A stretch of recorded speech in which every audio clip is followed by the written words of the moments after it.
Guitar legend Carlos Santana says, still your president, Trump, has dark energy, but Hillary is the best-selling voodoo doll in Haiti year after year. Plus, President Trump doesn't need to drop acid to see who's full of shit.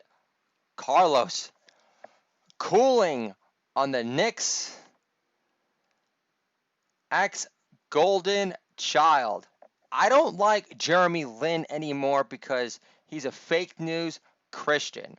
If he was so concerned with spreading the light, then take a stand and don't play for the Beijing Ducks, asshole. I'm positive LeVar Ball could start his new tweener league with Lin as the semi-deplorable star in J.R. Smith's eyes. It's not as if Jeremy Lin is hurting for cash. I'm also calling Jeremy Lin a fake news Christian because claiming you wanted to play for the Knicks after Linsanity is bullshit, because I wouldn't after J.R. Smith bitched about the golden child hogging the bike lane all for himself. But what really burned me about Jeremy Lin's interview with the New York Post was a total lack of provocative questions, such as, do you really believe Obama was a baller at basketball, knowing he rode the bench at an all-Asian private school in Hawaii? Or despite Melo's career resurgence in Portland, do you think he should be the new commercial spokesperson for Tampax tampons because he's responsible for stopping so much flowage? Last, do you think Conan O'Brien being demoted to TBS makes him feel like a resounding winner inside, knowing NBC deemed him too eccentric nerdy for the Tonight Show's taste, in addition to NBC just being fake news bullshit in bed with China, now like the rest, TNT included? Can I get a holla for preaching the gospel long time? Holla! Thank you very much! The Oliver Twat twist. Jon Stewart, minus charisma, a handsome mug, or any parcel of distinguished gray, otherwise known as Bean Breath Oliver on Last Week Tonight, insists the 2-month-old riots in Portland have been mostly peaceful, where law officers are being blinded by lasers and ducking Molotov cocktails while protecting the People's Court of Portland from turning into Burning Man meets Antifa on crystal meth. Doesn't Oliver Twat realize America as a whole will never respect his moral authority or comedic commentary again one bit, outside of LA, Manhattan, and Westchester County, for insisting on demonizing Trump over the cackling witch of the East and her Lolita Express riding hubby, because America as a whole doesn't embrace cold-hearted, unhuggable cunts unless they used to rock cute sweaters and tell edgeless jokes on daytime TV for a living. But Ellen is another so-called evolved, non-divisive comedian in this age of me good, Trump bad, who befriended W because she's pro-Bush all the way, despite him being responsible for pressuring Colin Powell to sell any shell of integrity he once possessed in the search of fake news weapons of mass destruction. Remember? But what does Ellen do with her friend W exactly? Invite Michelle Obama to her house whenever W is in town to play games like Operation Pre-Op Edition? Joan lives! What happens next? W paints a nude of an angry black woman hacking off Portia de Rosie's white privilege clit so Michelle can feel proud of her country again. Can I get a holla? That's for you, babe. Joan Rivers lives. Obviously, I'm talking about you, so you know who I'm talking about. Holla. Thank you very much. Attack of the chicken head clones. Unless John Legend is telling me how to tune out his scrunchy-faced wife by rehearsing the sounding patterns of certain Moonlight sonatas in my head or reading about her by mistake online again, I'm not interested in whatever he has to say next about anything. But thanks for the guided meditation tip on how to tune out chicken head clatter in general, Legend. If you've decided to knock your wife up for kid number 4, You're the subject matter expert king of chicken head noise cancellation. Come rain or shine. I didn't sound anything like Sinatra. I was incredibly off key then. Procreation solution.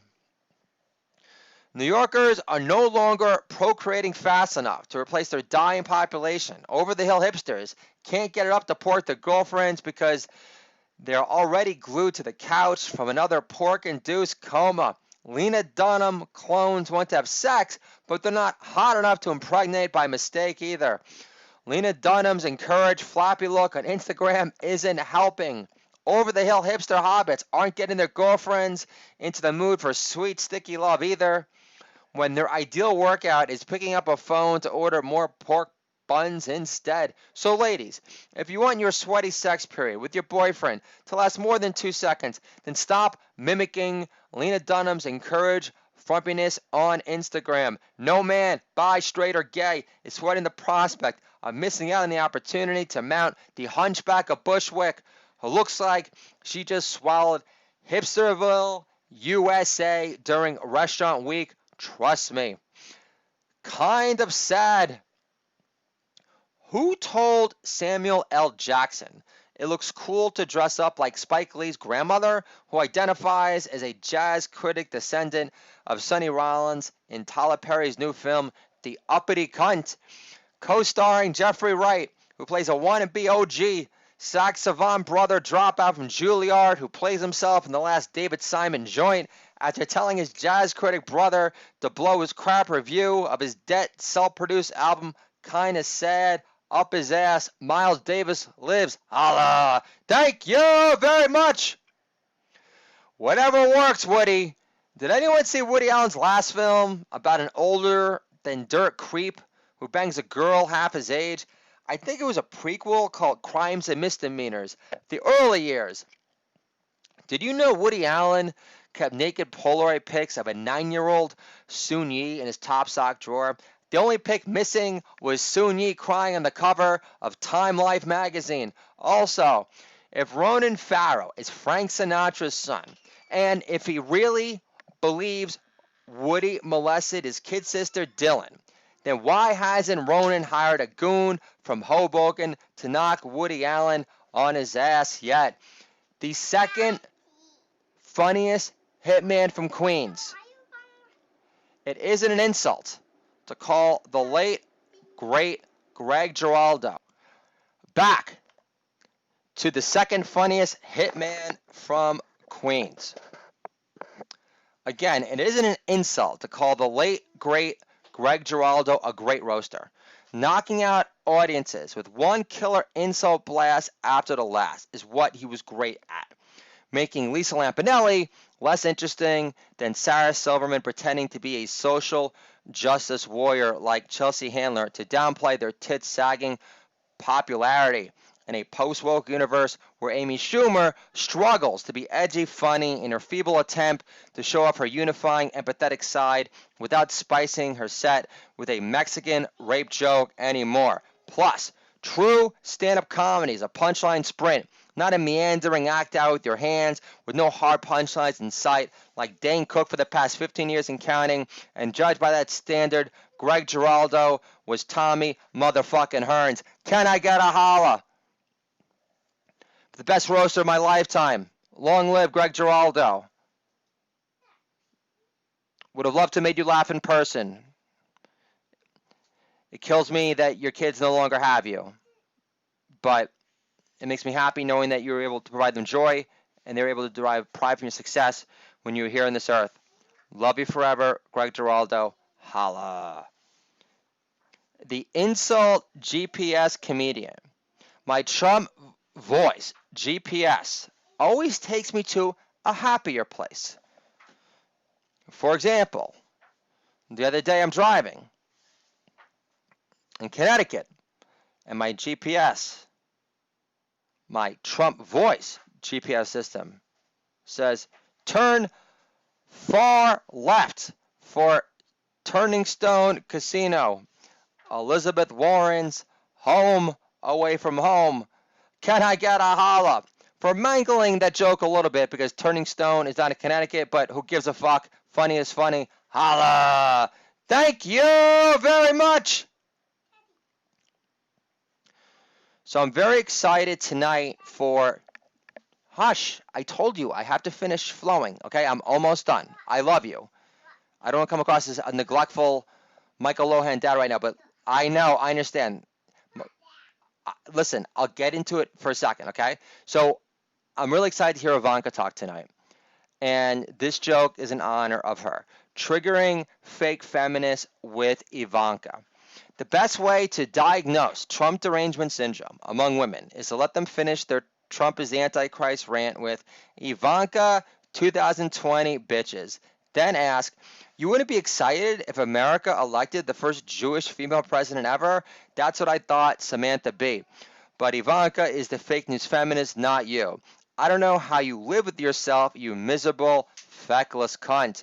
But if you're feeling particularly feisty afterwards, feel free to add Trump's the Antichrist, but in the Bible, part 2, Jesus returns from heaven to defeat him. So have some faith in the Jesus comeback story. Won't you, people? Oh yeah, you're more religious than me because you're not married to religious dogma and outdated commandments that predate the birth of capitalism, like thou shalt not kill third trimester babies and sell their fetal tissue to enrich abortion for profit giants like Planned Parenthood. Got it. I remember reading not too long ago that, well, it would be like 4 years ago, that Jared Kushner, Ivanka's husband, had discouraged President Trump from allowing Motley Crue to perform during his inauguration celebration after telling soon-to-be President Trump that Tommy Lee would come across as too alt-rightish. And I think he added, and my Hebrew hammer can't compete, Dad. The relentless optimist. What I love about President Trump the most, besides him making ball-busting great again, is his relentless optimism and over-the-top salesmanship. If fuckface Fauci told still your President Trump he contracted the HIV virus because the deep state pricked him with the virus in his sleep like they did to Eazy-E, the next morning at 5:30 a.m., President Trump would tweet, "Do I have HIV? Yes, but my T-cell count numbers have never been stronger." This is the Do It All Dad Your podcast, dad-friendly entertainment for you and me. What Gen X dads understand, controlling our kids' economy can make our kids great again. My 3 fuss-free kids, 97% of the time, are living proof of this. Resist this. A pre-election comedy special book now available on Amazon Kindle. You're welcome again. Talk to you soon.